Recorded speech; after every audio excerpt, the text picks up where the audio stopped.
the kind of subtitle of the book is A Cultural History of Carrie the Musical, because I wanted to look at why, the factors that drove this show to be created in the first place, why it was born, why it flopped in the way that it did, why it received this kind of visceral reaction from the press and from some audience members, and then why it came back to life again, why that kind of fan campaign happened that kind of drove to it being revived so many years later, and now why it's performed in a different form all around the world. It's a really unique story, and as I've said, can you really call something a flop if it does have that sort of life to it?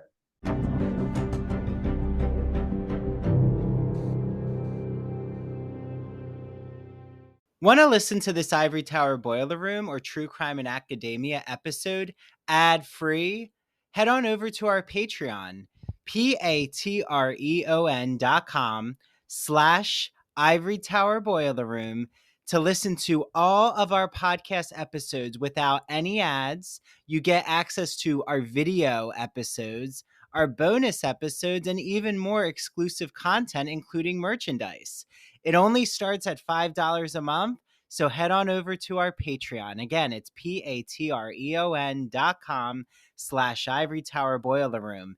And while you're at it, you know what would be such a help is if you could rate and review the Ivory Tower Boiler Room on Apple Podcasts or Spotify. And make sure that you follow us and share out our podcast to all of your friends. It truly does help. And I want to thank you all. It means so much that you're listening to the Ivory Tower Boiler Room.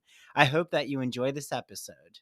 Hi, this is Dr. Andrew Rimby, and I'm so excited to shout out the Gay and Lesbian Review, who is helping to sponsor the ITBR podcast. For all of you out there, the Gay and Lesbian Review is a bi-monthly magazine where you can discover new things about gay and lesbian literature, history, and culture. And the GL Review publishes essays in a wide range of disciplines, as well as a slew of reviews of books, plays, and movies, and a number of special features, such as artist profiles and their popular art memo column. Each issue of the magazine brings you consistently intelligent, lively, thought-provoking articles focused on a unifying theme. For example, their September-October issue centers on the theme Cracking the Closet. So, starting in the 19th century, a number of artists and writers found ways to crack the closet by expressing their sexuality between the lines or in the interstices of their work. For example, Ignacio Darnad, who is a friend of the ITBR podcast, he's been on our show, writes all about illustrator J.C. Leyendecker, whose work for Ivory Soap and Arrow Collars gave him plenty of opportunities to draw pictures of well-dressed and at times scantily dressed American men. And you also can find an article by Vernon Rosario, who has been on the podcast, and he talks about the quest for sex in the Middle Ages. So, to subscribe, visit glreview.org. That's glreview.org. Click subscribe. So on their website, go all the way over to the right-hand side and you'll see the button subscribe. Click subscribe and enter the promo code ITBR50 because you're getting 50% off your subscription to the print or digital edition of the Gay and Lesbian Review magazine. I can't wait for you all to have your copy of the Gay and Lesbian Review magazine, and make sure that you take a picture when your magazine arrives or when you're reading it online and tag the GL Review on Instagram and ITBR, and we'll share it out in our stories. Enjoy your reading, everyone.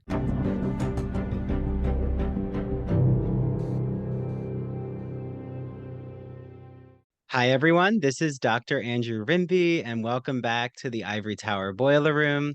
I am really excited to be joined with Chris Adams, who I've known in the podcast world for at least probably 3 years, 2.5 years, when his podcast that he co-hosts with Holly Morgan called Out for Blood, the story of Carrie the Musical, made its shocking arrival. We'll get into all of that.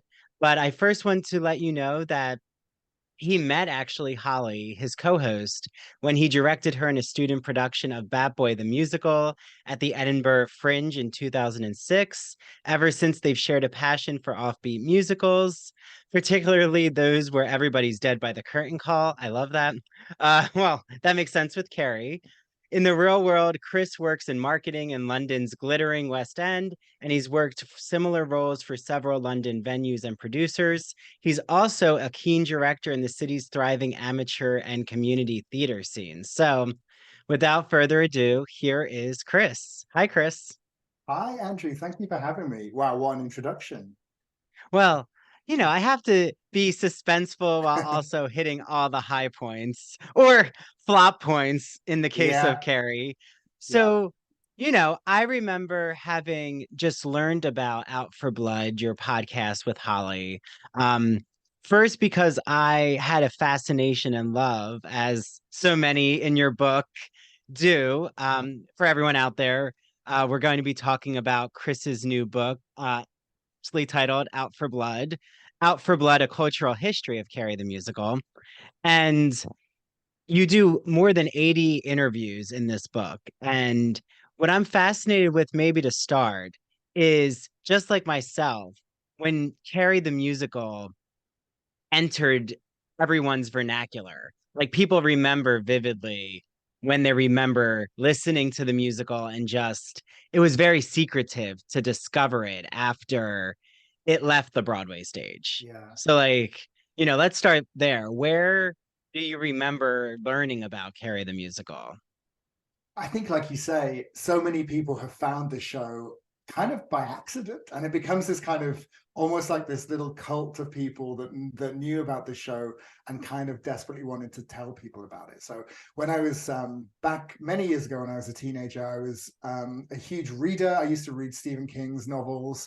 But I was also like a theatre kid at school. So I used to love going to the theatre and reading about theatre and learning all I could about theatre. So I think, the day I discovered there was this weird mashup of the two passions in my life was really exciting. And to discover this really unlikely sounding show, a musical based on Stephen King's Carrie, which, on paper sounds like the most unstageable story you could, put on a Broadway stage. So I was just really excited. And this was, kind of as the internet was emerging. I remember we had the internet at home and school, but it was those early days of the internet when it was like GeoCities and those kind of early websites. So I kind of made it my mission to find out everything I could about this musical. And there were lots of little clips of the show that audience members had made in the 80s, photos and reviews and things like that.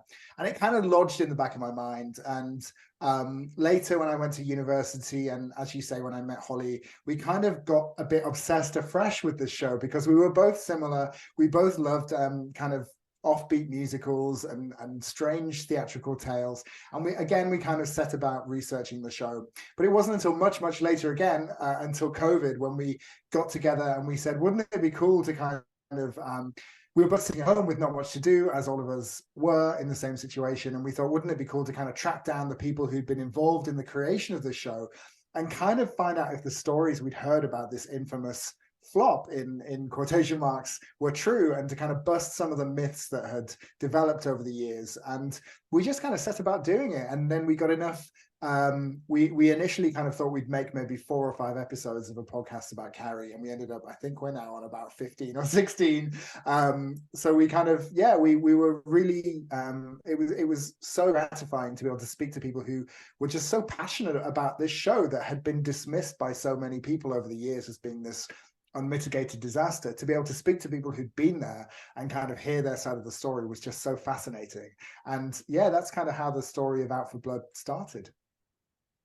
And what's really interesting is the audience, their appetite for Carrie the musical, um, everything in your podcast, and especially you draw this out so nicely in your book, is the cultural history surrounding how Stephen King's novel, how it leads into the film version, how those from the film version, I'm thinking specifically of Larry Cohen, and then eventually Yes. Betty Buckley get involved, and that it's really this evolution and journey. And I think you start your book with there was so much hope going into this musical in 1984 in the Broadway workshop.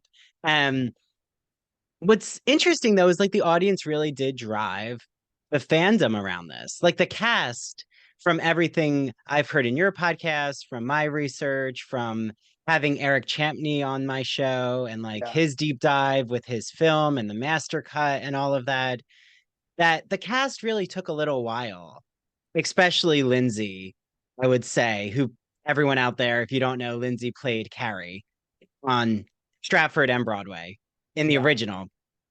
That like it was very traumatizing for a lot of the cast and even the production team. So, when you were creating your podcast with Holly and then you started to do these interviews, did you find that it did take some coaxing for the cast and the creative team to eventually understand that this was about passion, not about mocking? Yeah, I think it did. I mean, some people were really keen and talked about the show straight away, really enthusiastically. Some people were less keen to talk about it because the show just has a history, as you say, of being mocked. It kind of became this huge joke. And we were always very careful, I hope, to kind of, our podcast was lighthearted and hopefully funny, but we always tried to stay on the right side of, we never wanted to make fun of the show. We certainly didn't want to make fun of the people involved in it. We approached the story as fans of this show and as fans of the people involved and kind of admirers of the work that they've done. And at the back of our minds was always this question about, can something be called a flop if it is still talked about all of this time later, and if it's affected so many people so deeply over the years, can something be kind of dismissed so quickly? I think that was what really drove us. And yeah, some people, as you say, the cast were very young. It's a show about teenagers, high school students mostly, and so they were very young when they did the show. Lindsay was only 17 when she was given the part, which is insanely young to be given this leading lady. She was the RSC's youngest ever leading lady at the time. She was given this Broadway leading role, thrust into the spotlight, and then of course it was all kind of snatched away from her. This sort of dream was taken away, much like Carrie's story. And I don't want to speak on behalf of Lindsay, but from what she's told us, that was extremely traumatizing as a young person, and took a long time to get over. Her immediate thought was, people are going to blame me for this. This is going to scar my career for life. But luckily they didn't. And people, Lindsay's performance, Betty's performance, some of those performances are some of the greatest performances that have ever happened on a Broadway stage, according to so many people. And Lindsay has gone to an incredible career, thankfully. And but it's still kind of, I think in their minds, there's still a hesitation about talking about this show because they think people are out to kind of to make fun of it. And some people have kind of have quickly moved on, and they were very out for talking about it and joking about it and talking about all of the silly things that happened to them and that they were part of. Other people, it did take some coaxing, but I think when they realized that we were out to treat the story respectfully, they were happy to talk to us. And I think that's partly why the book was possible, because we sort of made the podcast as we were releasing it. So it was very hard to kind of insert people as they appeared to us. Once we started talking to people, of course, they were introducing us to more people. We ended up with this huge kind of list of people that we would have loved to speak to, because we told the story of the show chronologically in the podcast. It was sort of too late to insert lots of them. So being able to go back and speak to all of those people who had listened to the podcast, enjoyed it, and realized that we were out to tell the kind of truthful story of what happened back in the 80s and since then, was really great in terms of filling up that book, because I was able to patch together all of the gaps that we may have had in the podcast to start with, and kind of tell a wider story. And I think, the kind of subtitle of the book is A Cultural History of Carrie the Musical, because I wanted to look at why, the factors that drove this show to be created in the first place, why it was born, why it flopped in the way that it did, why it received this kind of visceral reaction from the press and from some audience members, and then why it came back to life again, why that kind of fan campaign happened that kind of drove to it being revived so many years later, and now why it's performed in a different form all around the world. It's a really unique story, and as I've said, can you really call something a flop if it does have that sort of life to it? Well, and you start with Lindsay's quote. I like to think of it now as the most successful flop on Broadway. And I think that really sums up how much it is in our zeitgeist in Yeah, conversation with Broadway musicals. And when I approach this with students, I approach it with the source material. So Stephen King's novel, I remember in his book on writing, he really lays out how he had thrown away the early draft of Carrie. And then his wife Tabitha actually picked it out of the trash can and said, "No, I think you have something here. It's almost a Cinderella story gone wrong." And it's very Greek. Like in the beginning of his concept, Stephen King really was drawing upon like these ancient Greek, almost Persephone meets Cinderella. So it had yeah, this really twisted fairy tale-ness. And I thought it was so interesting that, like, if that's the beginning of our source material, which is already an avant-garde horror novel, it makes sense why its evolution, like even when we're seeing what happens with the film version, has so much cinematography that, like, I'm mm, thinking of even like Betty's death scene, or when we see Sissy Spacek in the prom, like all the different shots of every person's face, like everything it's experimental, even in, yeah, the crucifixion of her mother in the death scene, that then the musical becomes experimental in its own way with, right, the dancing is experimental of yeah, like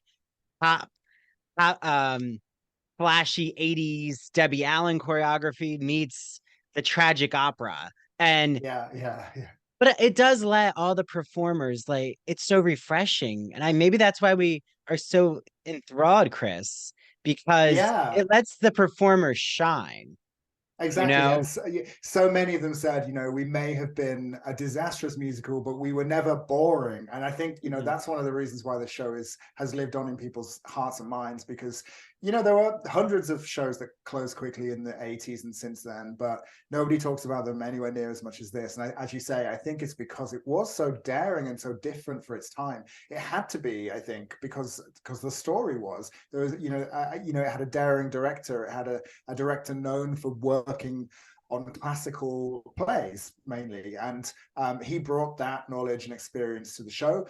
It didn't particularly translate in the minds of kind of casual theatre goers at the time. And that's one of the kind of many reasons that it ended up closing, because people, at first watch couldn't perhaps understand what was happening in front of them. It was a very complex and avant-garde staging. I think since then, lots of people have gone on to reassess the show, and I hope we may have played a little part in that, in introducing the show to people and having them watch it and listen to it and kind of rethink what the show can be. I think, since then, with the show being rewritten and tweaked, so many new directors have had the opportunity to put their stamp on the story. And I think that says a lot about Stephen King's original source material. It's a story that so many people, despite it ending in massacre and murder, it's so many people see themselves in aspects of that character, or see, particularly people I think who've been involved in theatre, and those kind of theatre kids from school who might have been picked on and might have been bullied and maybe felt other or different. We heard from so many people who just love this story and love the material it was changed into when it went on stage. And I think part of that is that feeling of being slightly different to your Mhm. peers, and seeing yourself in that character. Even if your own story doesn't end quite as dramatically as Carrie's story does, I think there are so many aspects of the story that people can kind of cling to. And I think that translates again into the life of the musical, and the fact that the musical was misunderstood and slammed by critics, but also kind of redefined in the future. I think so many people relate to that aspect of the story too. So really unique melting pot of different aspects of people's personalities and psychologies. And I think that's what I really love about the story of Carrie, is that it's not just a straightforward tale of a musical that flopped. There's so much more to it.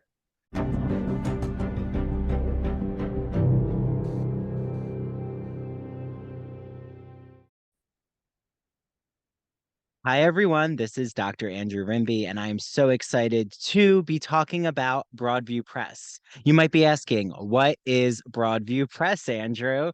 Broadview is an independent academic publisher in the humanities that produces high quality, pedagogically useful books for use in university and college classrooms.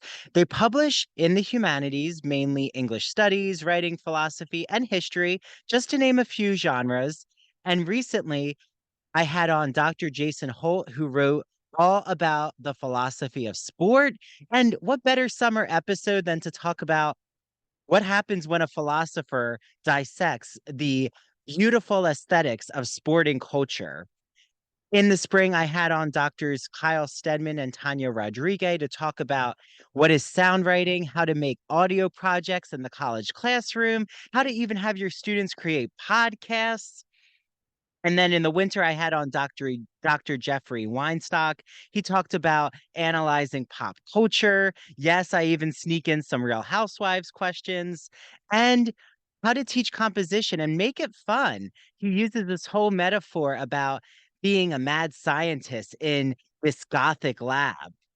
And in the fall, I had on Dr. Ann Stevens, and she talked about literary theory and criticism. And yes, the university season is upon us. So, what better way to talk about the college classroom than to actually understand what is literary theory? That's a wonderful episode for all of you out there who teach literary studies.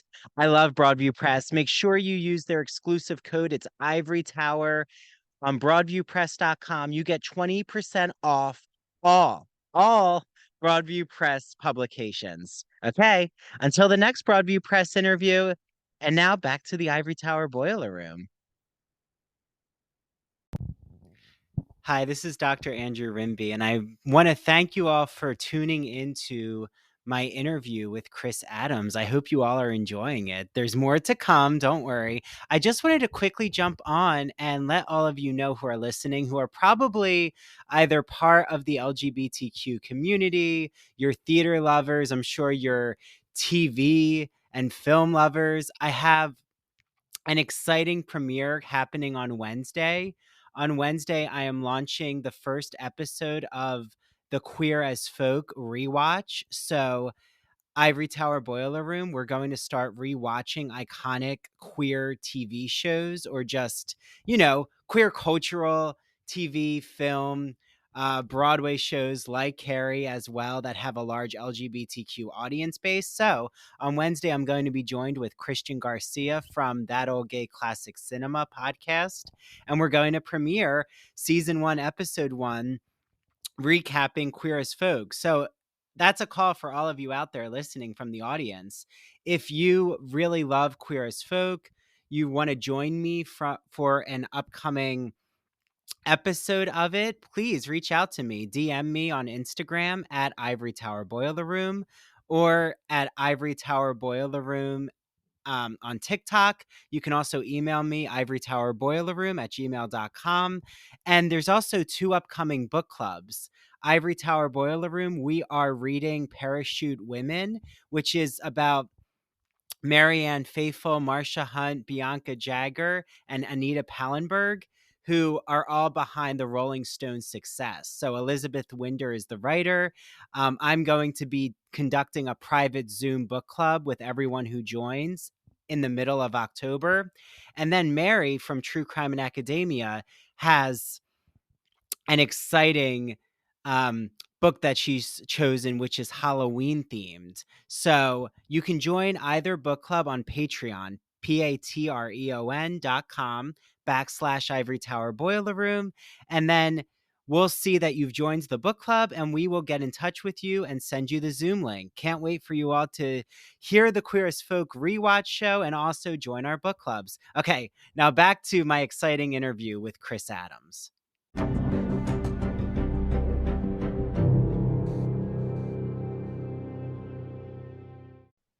Well, and isn't it true that, correct me if I'm wrong, Chris, but the director of the Carrie musical, um, he was basing it off of Lulu, the opera by Berg?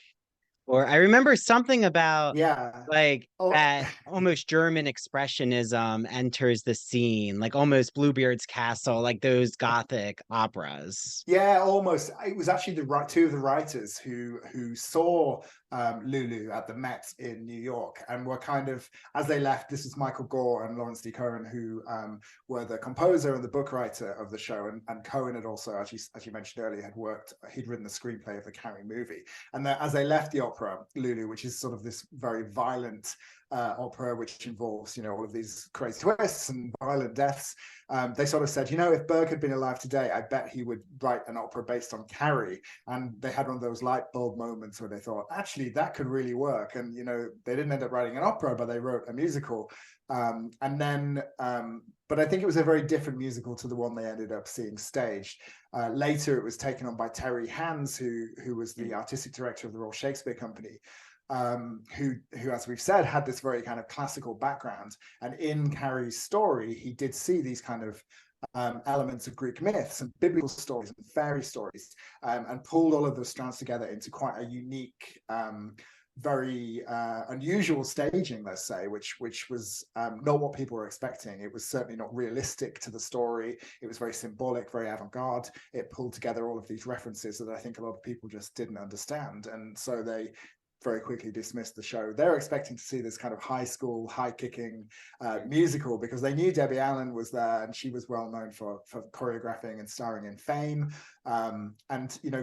Debbie went into the show, I think, probably she knew what Terry was trying to do, I think, but her background was in these kind of high school set musicals and very aerobic 80s style, modern dance styles, which didn't quite gel with the directorial and the kind of aesthetic approach that Hans brought to the story. So yeah, it was a strange mishmash of styles and approaches, but we've ended up with this musical that we're still talking about today. So maybe there was something in it.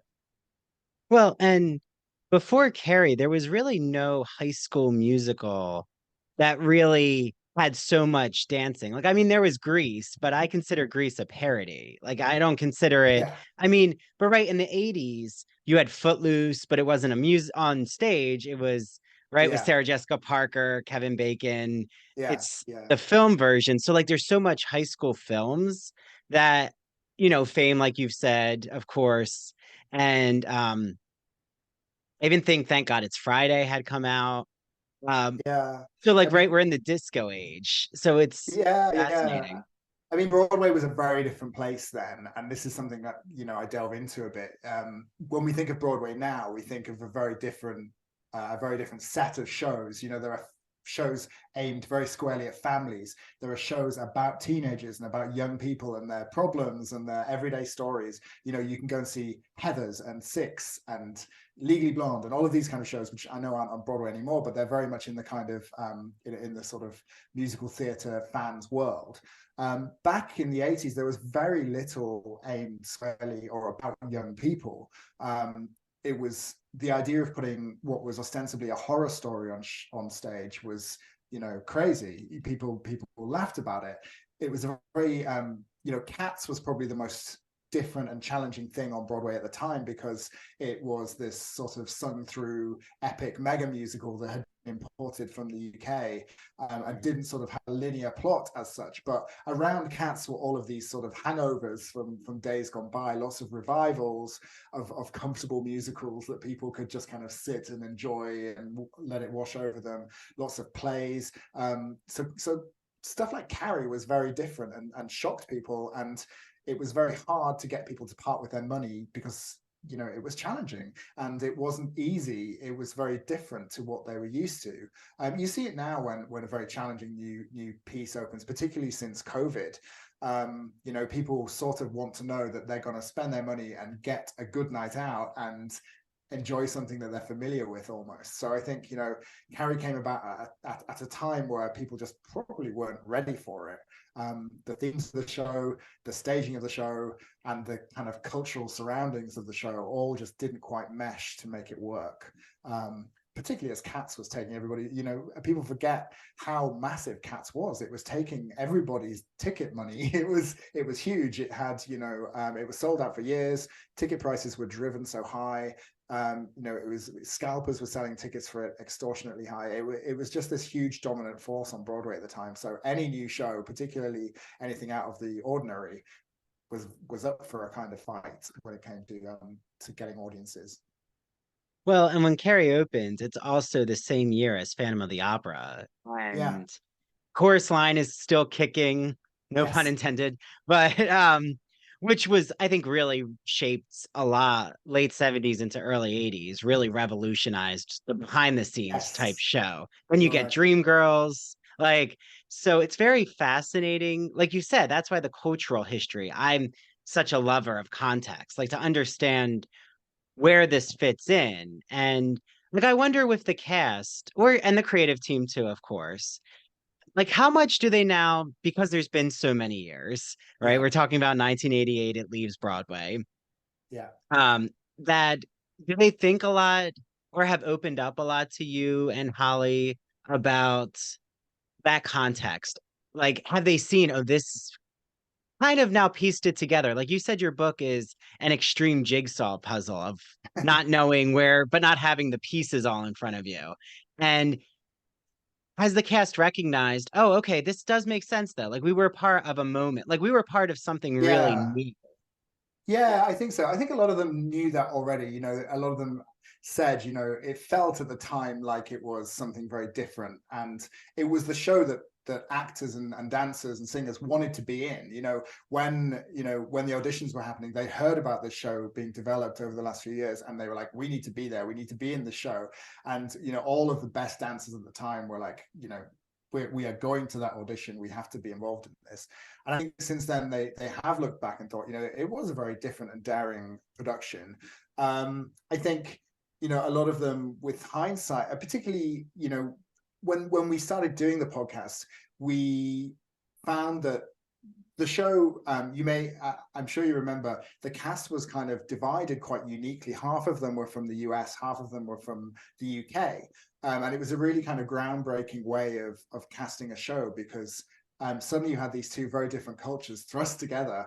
And we found that a lot of the cast members hadn't really got back together or spoken to each other since that last day of the show because the show closed so quickly. They were kind of sent back to their respective homes very promptly. A lot of them were kind of reuniting, and we kind of had this bizarre, amazing situation where we were kind of reintroducing them to each other, and we were sort of creating. And even beyond our podcast, we heard about they were all getting together on Zoom during the various different lockdowns and stuff, and chatting to each other about it. So I hope that we sort of made them rethink again about their time in the show and kind of think about the good times that they had, some of the bad times they had, but kind of what came out of it in the end. So many of them are still working in theatre. So many of them are sort of adjacent to theatre. There's loads of dance teachers and people who are involved in education and events and things like that. So it really did kind of have a huge impact on a lot of people. And I think what I've sort of learned to respect from doing these projects is, even if something is dismissed as a flop, it still doesn't, hundreds of people put in thousands of hours into making that thing. And people very quickly dismiss things that are seen as a disaster, but for a lot of people it was their whole life. It was a lot of people's big break. It was a lot of people's first time on Broadway or first time at the RSC, all of these different things for people. And it's something that really affected them and really touched them and was a big part in their lives. So I think I loved hearing so many individual stories. And we always tried to go beyond the cast as well. We tried to interview people who had been backstage and who had seen the show and had these kind of different links to it to kind of tell a fuller picture from offstage and on stage and backstage and kind of get this, as you say, this jigsaw puzzle and put it together. And there will always be pieces of that puzzle missing because there are people who are no longer with us, people that we couldn't track down, people who just don't want to talk about the show. It would be amazing to get as many of them as possible into a room, because I think you'd have this ultimate kind of nostalgia party of people remembering things that they probably still haven't quite remembered. But if someone has lots of money and resources, would love to do that. We'd love to come along and be part of it. Well, I have to say, I think Debbie Allen has been very evasive. Maybe not evasive. I'll say deliberately which I can understand. I think Yeah, she did face a lot of the brunt of criticism she did. Yeah, um, for choreography. While now all of us Carrie fans, and like you said, these were probably the best dancers, one of the best dance shows in terms yeah, of choreography and energy and singing at the same time. Like, I don't know again when we're going to see someone like Charlotte Dembois do yeah, multiple fouettes as they're all belting. And um, even with Gene Anthony Ray and the Out for Blood song, which is just an incredible number, you can hear the audience in footage, cheering. Like, even though like they're in on the joke because they started to see, even when they were attending, especially on Broadway, it seems like word had gotten around so much that this is a cult hit. Like, okay, yeah, I remember there's that one audience member who says this is the pig number. And yeah, then yeah. everyone People like knew. Yeah, they knew. And but yeah, it just displays like Sally Ann triplets dancing, just yeah, these triple threats that I hope one day Debbie Allen, you know, not that she has to open up about it, but I hope she at least sees how many appreciate cur- um her choreography, that it yeah. was such a style. Yeah, I think you're right. If you pull all of the different threads of Carrie out, there are so many incredible things about it. It's just when you knit them all together, something doesn't quite work in the eyes of so many people. And I think, Debbie, yeah, Debbie was one of the people who we couldn't get hold of to speak to on the podcast or in the book. And I think part of that is because, Debbie Allen, look at her career since then. This was Mhm. this was something she did for a relatively short time 35 years ago, and since then she has gone on to become this megastar, right? She's on, she's directing, she's acting, she's still dancing, she's running huge businesses. She has probably millions of people trying to talk to her about all of the different things she does, and she maybe doesn't want to talk about this project that she did so long ago. But yeah, I think it's one of those personal decisions, isn't it? I think you kind of I think you're right. So many people would like to tell her how much they appreciate her work and how much it was part of this amazing show that they love. But yeah, we didn't get the chance to do that, unfortunately. But I hope she maybe she listened to some of the episodes and read the book. Who knows? She might have a Yeah. copy. Or right now, we'll shout out Debbie Allen and say how much Yeah, we love and appreciate, and I'll exactly. clip this out so she can hear it. But yes, Debbie, so many love your choreography, and I know everyone who worked with her, just like Charlotte, Betty Buckley's wind sprint workouts, they Yeah, just had such great things to say about. I mean, you can see her energy, her organic nature. Like, that's the thing, is yeah, fame yeah, too. I think of that number, Hot Lunch Jam, in the movie, especially that yeah, one. Like, it's just unfiltered teen angst. Like, and I yeah, think that's what is so captured is um the body tells the story in her yeah. choreography, or just how she even moves. So, Yeah, it's yeah. hypnotic to watch. And the cast said, she worked them so hard, but she was also this amazing presence in the room, particularly in the tougher times when they knew things were going wrong or they could sense there were problems. Debbie was the one who kind of, brought them together. She was the kind of mother figure almost to so many of them, and looked after them.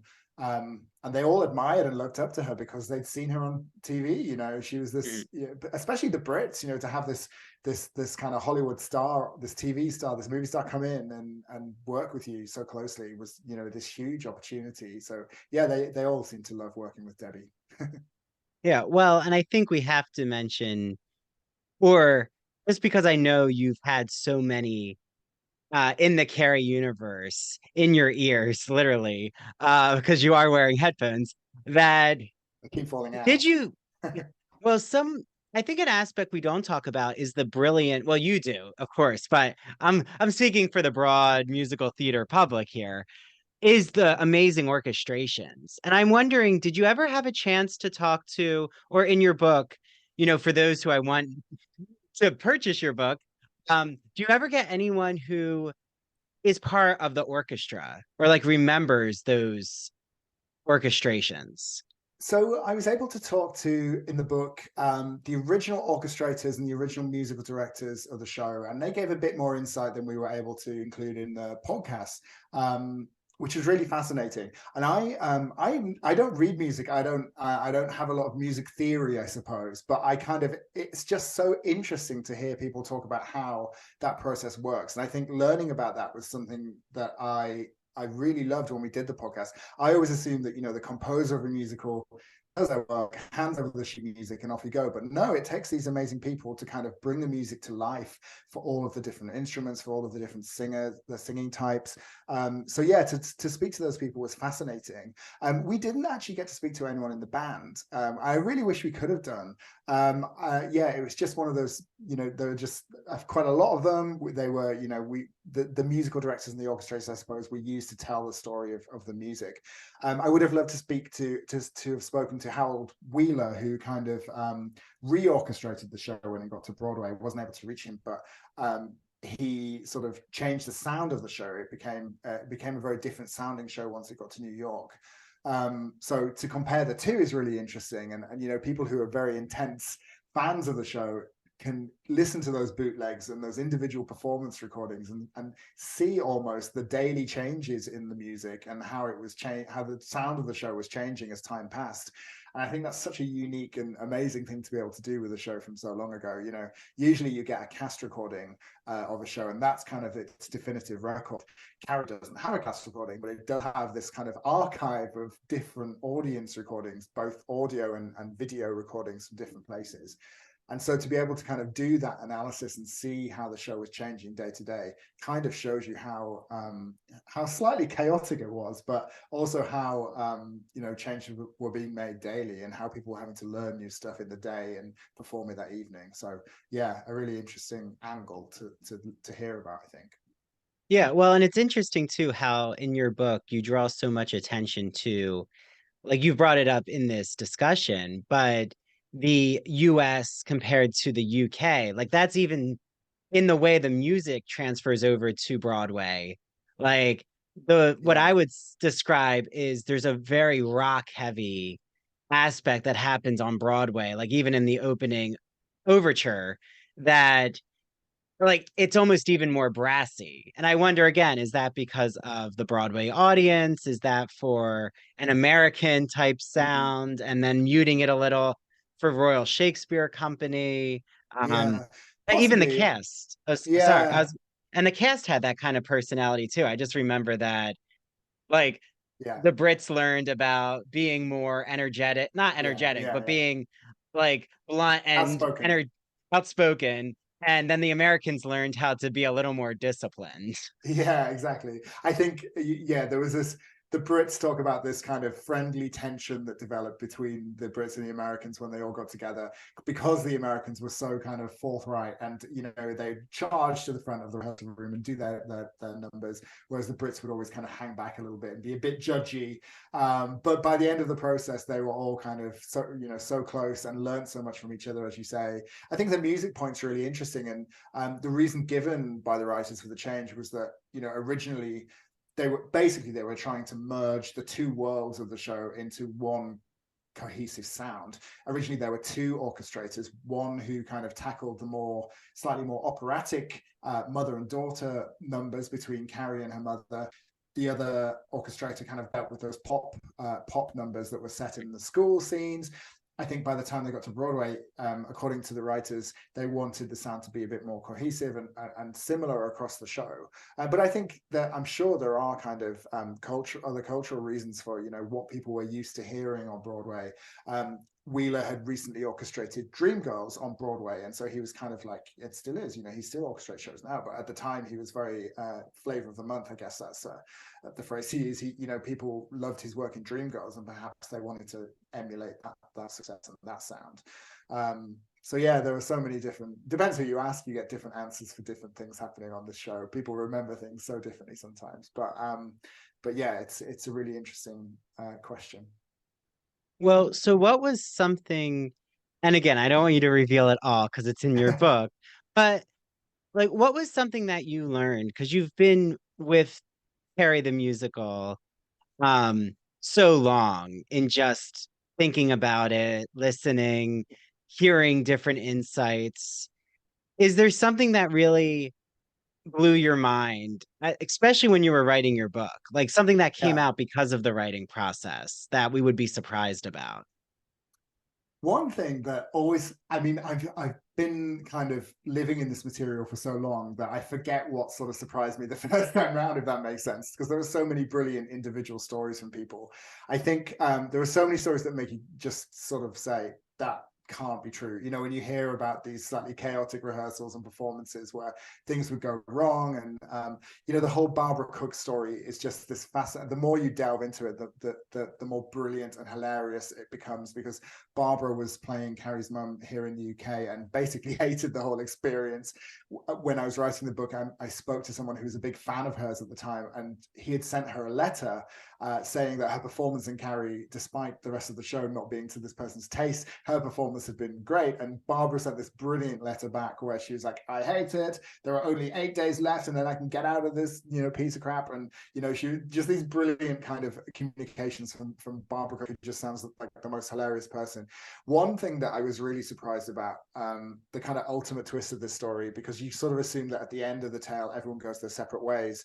I found that Terry Hands, the director, later worked on another musical with the producer, Friedrich Kurtz, who had kind of co-funded all of Carrie and taken a lot of the blame. You know, there are all of these stories about him closing the show and sort of trying to cling back as much money as he could, because the show was just sort of hemorrhaging cash by this point because of the poor reviews and everything else that happened. The two of them got together like a few years later in Germany to make another musical, which again, the leading lady ended up leaving. The show closed early. It got terrible reviews. And the whole kind of story on a smaller scale just repeated itself. And I was absolutely kind of blown away by this, because I'd assumed the two of them probably would have just fallen out and never spoken to each other ever again after, you know, the Carrie debacle, I suppose. But to find these records, you know, searching for them, suddenly realizing that they got back together to try again and it still hadn't worked. So that was a really interesting story. But, you know, every cast member, every person we spoke to brought these unique stories to the table. And, you know, it was an interesting study in people's memories as well, because I think this top line version of the Carrie story had kind of cemented itself into the consciousness of so many people. We called it the sort of Wikipedia version of what had happened, because you get these sort of 2 or 3 myths, I suppose, about disasters that had taken place. And even people who were there found themselves repeating these stories until they sort of realized, actually, maybe that's not quite what happened. And you start to kind of chisel away at people's memories, and the stuff that they remember when you do that is really fascinating. So I think it's been a really interesting study in memory and what actually happened, and kind of getting to the bottom of these tall tales has been really fascinating.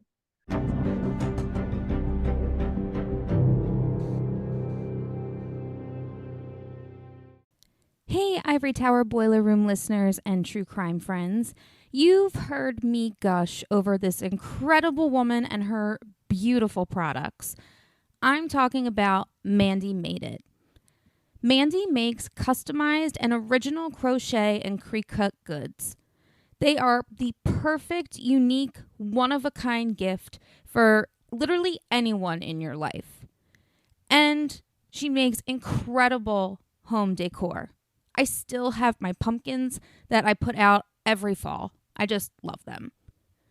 Check her out on Instagram at MANDEE Made It, or search Mandy Made It on Facebook.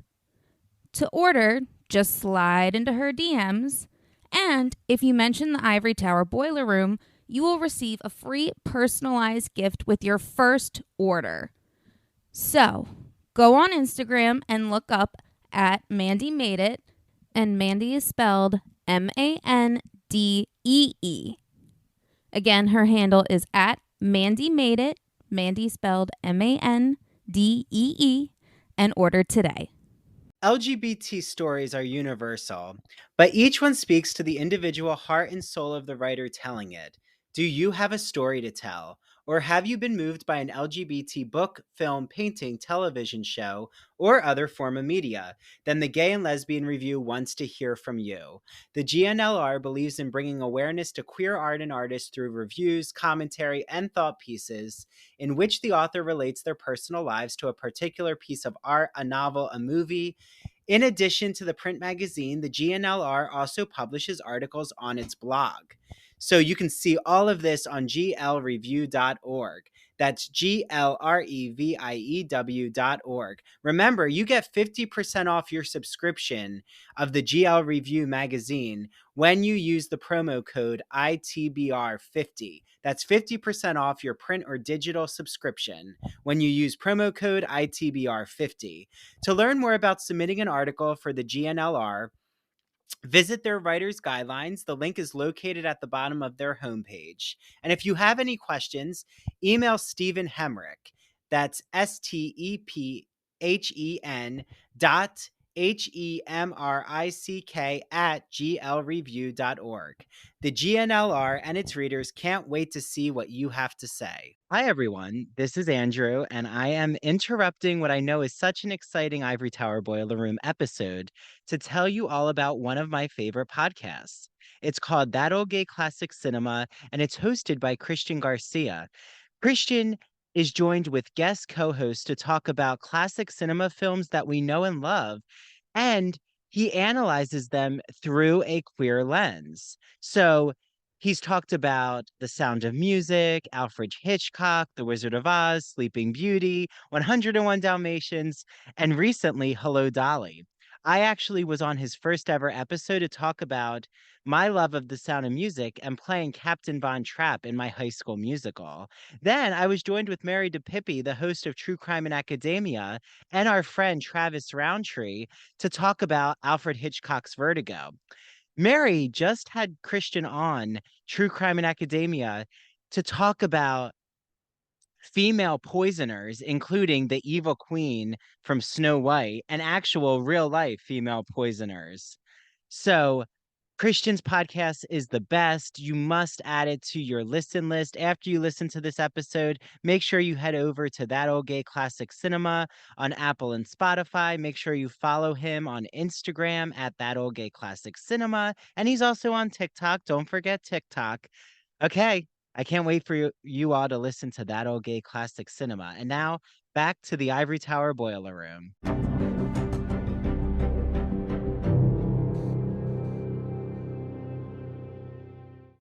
Yeah, well, and like I know Eric has his own views on the whole like ancient Greek. Like he's more in, Yeah, everyone should listen if they haven't, but um he was like we did a whole deep dive of just the source material, the ancient yeah, Greek it's fascinating. themes.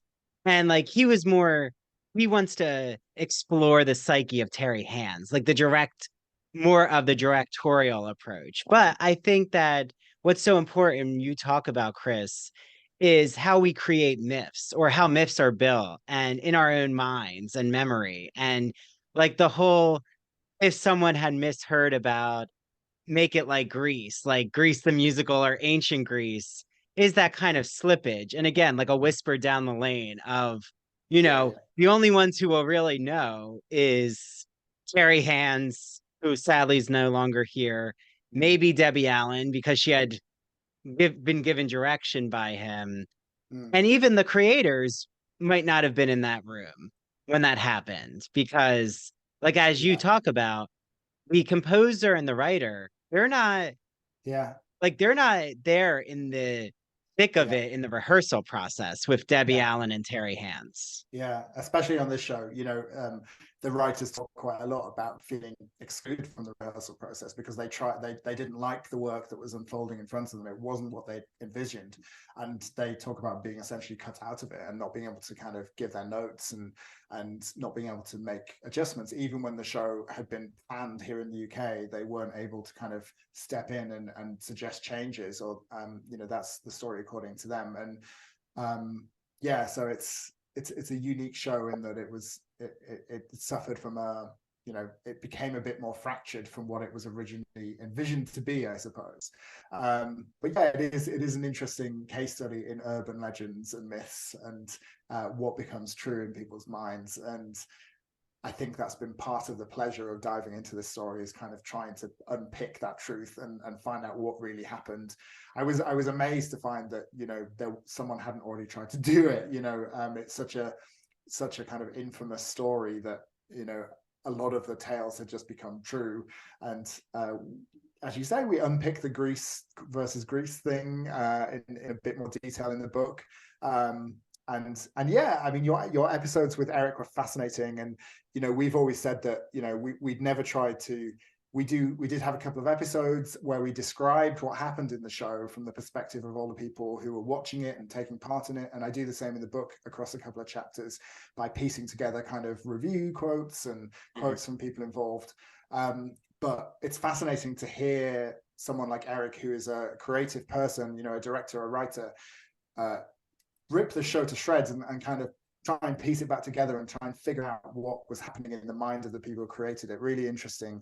Yeah, I encourage people to watch that if they haven't already, because it's a really deep dive into what, you know, Terry Hands may have been thinking. And as you say, I wish we could find out more. I was lucky enough to find some old cassette tapes in a library archive, which with a journalist interviewing Terry Hands and the designer of the show, Ralph Colte, and the costume designer, Alex Reed. So to hear those voices come to life after having, you know, read so much about them was just fascinating. And there's some great new insight on the approach to the design and the look of the show that I was able to include in the book, thanks to those tapes. So I love that the show is still inspiring people to kind of figure it out and you know, try and work out what was intended to be happening. Yeah, it's fascinating. And as I say, so few shows that close so quickly get that kind of deep analysis. And I think it's brilliant that people are now doing that. Or that the show, that's something that could be considered a flop, actually gets a revival. Like that to me is not what makes it not a flop, because like you said, flops are usually ones we can't recall in memory. But like, just to, you know, as we're nearing the end, I think we should definitely, if you could touch upon the revival, because like I said, that the Broadway cast was a type of star making. I mean, Betty Buckley was already very well known. Yeah. I mean, you mentioned Cats. We think of Betty Buckley in memory. Yeah. But that, you know, Lindsay still performing as the narrator in Joseph now. Yeah. Charlotte, I saw her in Pippin. She's in Chicago all the time. I mean, Sally Ann Triplett has done so much in the West End. Yeah. But with the revival, you then have, you know, cast members who were in Anastasia. I'm thinking of Christy as Anastasia Altamare. And then I'm trying to remember, how do you pronounce her first name? I'm thinking of Jenna. Jenna, thank you, Jenna who played Doyle, Princess Diane. Yes. Diana. Yeah. And Derek Klanner, who was also in Anastasia, and is, I think, currently Moulin Rouge on Broadway, who just came straight out of college to do Carrie. You know, he was young at the time and had sort of interrupted his college career to do it, and now is this huge Broadway star, as so many of them are. And of course, Maren Maisie, who played Margaret White in that revival, who's sadly again is no longer with us, and is just this force of, you know, it's just this extraordinary performer. And you know, we in the podcast we were only able to spend an episode and a bit really on the revival. In the book, I was so happy to be able to talk to some of those people and kind of expand that section and figure out how you take the show, which, you know, people have mocked and laughed at for so long, and reinvent it and make it a show that appeals to young performers and young audiences today. And some people loved that revival, some people hated that revival, but it kind of gave Carrie a new life.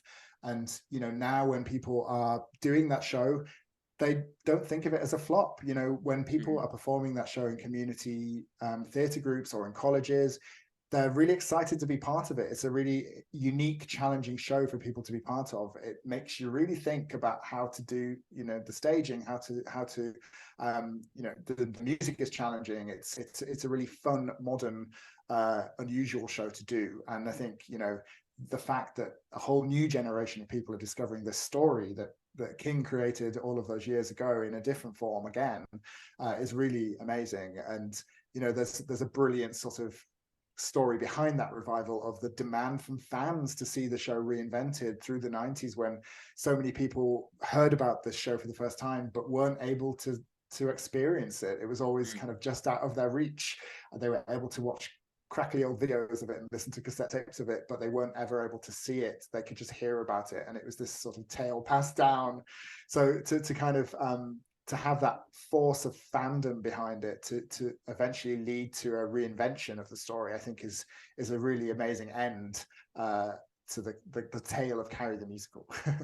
Yeah, well, I was actually there in Greenwich Village in the revival. I saw it. Yeah.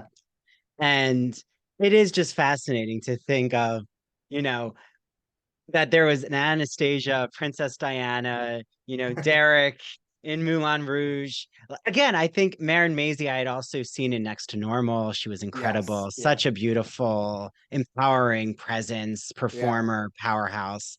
And again, I think it's the material, like why there's been so many movie adaptations of Carrie, and I think we'll continue to see Yeah. iterations. Um, I mean, I always describe the original musical. I mean, I prefer my preference is for the original because I'm a huge fan of the choreography. Um, but I also think both have different lanes. Like for me, Yeah. the revival, like you said, it can go on in colleges and community theaters because of resonating with mental health. Bullying is more explicit Yeah. in this version, where I think the original, to me, it has more of a psychoanalytic libidinal desire. Like sex, to me, sex and like death are really in the original. Like there's Yes. Yeah. something Yeah. so erotic in the original with the high schoolers that comes through the movement of their bodies. But again, Yeah. I don't think the original would have been performed by colleges as No, like that's true. That's it's very true. hard to put on colleges. Yeah, but this new version is very adaptable. It's been, as we talk about in the book a bit, it's been done in huge theaters and tiny intimate theaters. It's been done in Hmm. immersive settings. Directors can really put their own stamp on it and pull it to pieces and throw it back together again. And I think that's brilliant. I think the original production, as you say, was it's its own special creation. It's very rigid, and I can't imagine how anyone would have taken it and done it in a different way. Maybe it's possible. Lots of people certainly wanted to do that through the 90s. Drag queens and other people. So many different people were desperate to get their hands on this, and they weren't allowed to do anything with it. But now you can kind of take it and make it your own, which is really interesting, and it is a story that you can genuinely do in lots of different ways. And it was great to hear from directors who had loved the original, but now we're able to take the story and kind of stage it in different ways and introduce new people to it. Hmm. But I will say to Dean Pitchford, Larry Cohen, and why am I forgetting? Michael Gore. Michael Gore, thank you. That there is a thirst for the original to like be done as a concert version, with its choreography intact. But again, we could all, Yeah. thankfully, we have footage. Um, Yes. but for my final question, Chris, this has just been so wonderful. I'm just curious, is there any other musical, again, I don't think anything can compare to what we've talked about, what you've put together of this rich cultural history. But do you think that there's, excluding Rocky Horror Picture Show, because I know that that would be a popular one, but do you think there's another musical that does have like a cult fan base, something that's like now emerging? Like maybe people are starting to think about it and it's been forgotten in history, but has always maybe had a small subset of a fan base. Yeah, Holly and I have spoken for hours and hours about this and tried to figure out how we do a kind of Out for Blood 2, where we find another musical and do the same treatment. And we've really struggled to find anything that has the same kind of status as Carrie. The closest big musical flop, I think, is the Spider-Man musical Turn Off the Dark, which is mired in lawsuits and all sorts of stuff. And there is a brilliant book about it by someone involved in the show, which kind of does the job, right? I don't think you can really improve on the book that exists about the Spider-Man, the chaotic story of the Spider-Man musical. And so we sort of started to think, maybe there's a version where we talk about musicals that weren't flops, but have interesting creation stories. And one story I love is Little Shop of Horrors, which is, a sort of cult musical, which certainly can't be described as a flop, but has a similar kind of interesting, twisty backstory of different versions. It started as a B movie and had very small fringe productions, big Broadway productions, and now continues to be performed in different ways. So I think that's a really interesting one. But there are some flops, which kind of closed very quickly and are now being reassessed in similar ways to the way Carrie has been. Merrily We Roll Along is one which closed very quickly in its original incarnation, and now has been revived successfully. There's a movie being made over like a period of 30 years or something.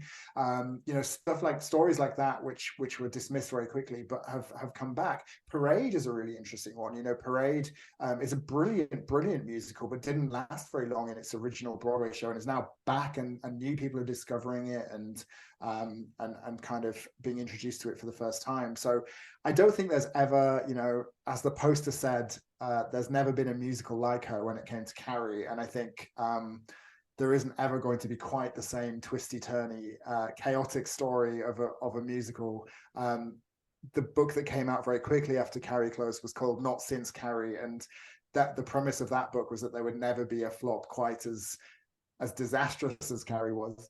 And I'm not quite sure if there ever will be a story quite like this one. Maybe there will be one day, but I'd love to, if anyone has any suggestions for what we could talk about in quite as much detail, I'd love to hear them. But I think that, this story is so unique and has so many different threads to it that it would be hard to find something to talk about in quite as much depth. Yeah. I was going to say, there's definitely, though, a lot of musicals gone in the middle of the night with marquees disappearing. Like, I mean, I know you had an episode about Rebecca, but I remember seeing that Rebecca, marquee. yeah. That was a great episode you had. But even Tuck Everlasting, I know it did show, but then I think it like quickly closed. Yeah. But yeah, I'm even thinking, I love that whole Little Shop of Horrors. Again, it's not like you don't have to talk about the Rocky Horror Picture Show, but right, that's not a flop. But Yeah. I think that there's something about the Gothic musical which just makes for really tricky, a labyrinthian type excursion. Like Lestat, I'm thinking of, had that type of origin. It was just so many. Dance with the Vampires, I think, was another. So yeah, there's a lot of potential, I think, for your part 2 with Holly. Plus we wouldn't have to change our name with those shows, right? We need something that's a bit dark and bloody to make the name make sense. So any ideas, send them over. Only bloody musicals. Sweeney Todd's on Broadway now. That one do that. Be good. But maybe thank you. We might need to do a mega mix of like bloody, deathly musicals. Yeah, but I guess if we think about it, Sweeney Todd is one of the most highly successful gory musicals. But gore is tough to do on stage. It is. It is. So, as we know from Carrie and the Blood scene. Exactly. Yeah. Well, don't ask anyone to do blood on stage. No, do not. Messily. We can do water on stage, but when it comes to blood, I think they haven't figured out that technical aspect yet. But Chris, this has just been so wonderful. I would love if you could just, share out how everyone out here can follow you, your podcast, get your hands on your book. Yeah, mention it all. I mean, now is the time. If you want to go back, you can listen to the whole series of Out for Blood. It's on the Broadway Podcast Network, but you can download it on, Apple and Spotify and all the usual places. And the book is out now. It came out this week. I'm going to hold the copy up in a kind of like advertising way, and you can order it from, your favorite bookstores or direct from the publisher, Bloomsbury. I hope people enjoy it. I hope it introduces people to this story. either via the podcast or the book. It's been a real pleasure to tell the tale of Carrie. Yeah, well, it was wonderful having you here. I Thank you. It can't was wait for great to your speak to next. you. Thank you. I can't wait for your next iteration. Let's see what happens. I'm sure you and Yeah, Holly, you have magic plans and up there'll your be something. sleeves. Yeah, Yes. definitely. There's always something to talk about in the world of Carrie, so we'll probably keep coming back. Oh, there is, I'm sure. You could even like start to deep dive the origin of the movies. So Yeah, maybe. Don't give us let's see. ideas. Yeah, well, and Stephen King is out there. Maybe That's eventually. true. That's true. Give us a call, Stephen. Yeah, Stephen. We need your Need you. I know he loved the musical, so we need your Yeah. reflection right now. Yes, that would be Okay. amazing. Thank you so much, Chris. And this has just been so Thank you. wonderful. Yeah, thank you so much for having me. It's been great to talk. Yep. And thanks to all out there. And definitely get your hands on Chris's book and all things Carrie. Okay. Bye everyone. Thank you. Bye.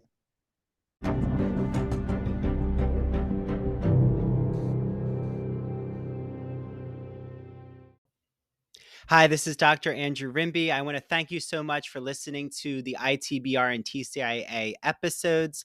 Make sure, if you don't, follow, rate, and review us on Spotify and Apple Podcasts. Also, make sure you follow ITBR on TikTok and Instagram at Ivory Tower Boiler Room, and TCIA on TikTok and Instagram at True Crime and Academia. Also, we have a brand new Patreon membership system. So I just want to explain it to you all quickly. So if you want to become an ITBR student, it is $5 a month. You get ad-free ITBR and TCIA episodes and video interviews. If you want to become an ITBR professor for $10 a month, you get all of those ad-free benefits, but you also get access to both the ITBR and TCIA book clubs. You can join both book clubs, get ad-free episodes, plus you're going to get all of our extra video episodes. So I am rewatching Queer as Folk. Christian Garcia from That Old Gay Classic Cinema is joining us, and he's rewatching Smash. Mary is going to start to rewatch shows as well. You even get access to what I'm calling the ITBR Teaches. So if I'm recapping a movie or a TV show, including Barbie, Halloween movies and horror films, you get access to that as well. And then I also am offering consultation services. So for $30, you get your first initial consultation with me. It's a 1-hour private Zoom. I will help create your podcast, your media brand. How do you navigate academia as an undergrad or a grad student? Do you need help with technology? It could be teaching tools, Spotify for podcasters, video editor software. Do you want to expand your social media presence as an artist, writer, podcaster, or academic? Do you want help on how to create a public humanities identity like I've created for myself? So I'm offering that consultation service. You can find more info about it on Patreon. And you also can join our book clubs. If you want to just join the ITBR book club or the TCIA book club, you can do that for $4 a month. Patreon.com/Ivory Tower Boiler Room. That is patreon.com/Ivory Tower Boiler Room. Thanks to the team, Mary DePippi, our chief contributor, and thank you to our 2 new interns from Stony Brook University, Jonathan and Sarah. Bye, everyone. Until next time.